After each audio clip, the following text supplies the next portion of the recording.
बिस्मिल्लाहिर्रहमानिर्रहीम। अस्सलाम वालेकुम नाज़रीन व सामीन।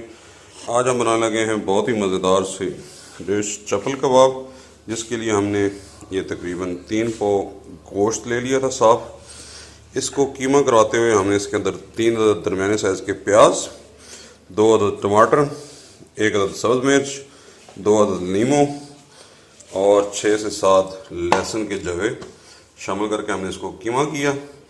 उसके बाद इसके अंदर हमने मिसाले शामिल कर दी हैं।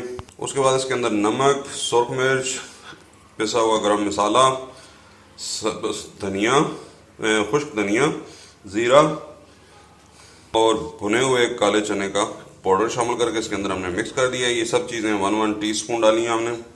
अब है आखिरी मरला, इसमें हम शामिल करेंगे 1 अदद अंडा। ये इसके अंदर हमने अंडे को अच्छी तरह से मिक्स कर दिया।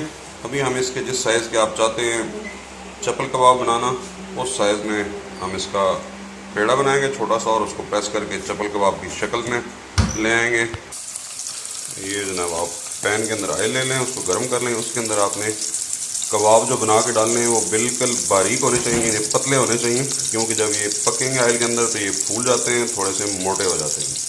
और अगर आपने पहले ही मोटा बना दिया तो वो अंदर से थोड़ा कच्चा भी रह जाएगा और देखने में भी जो है ना वो ज़्यादा मोटा नज़र आएगा। इस तरह से इनको साइड वाइज पकाएंगे हल्की आंच के ऊपर।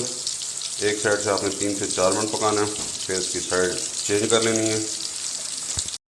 देख सकते हैं कि ये थोड़ा थोड़ा फूल गए हुए हैं। ये एक साइड से थोड़ा पक गया था, इसको हमने टर्न कर लिया। ये हैं जी हमारे मज़ेदार से कबाब तैयार। नेक्स्ट टाइम मिलते हैं किसी नई रेसिपी के साथ। तब तक के लिए अल्लाह हाफ़िज़। अस्सलामु अलैकुम व रहमतुल्लाह।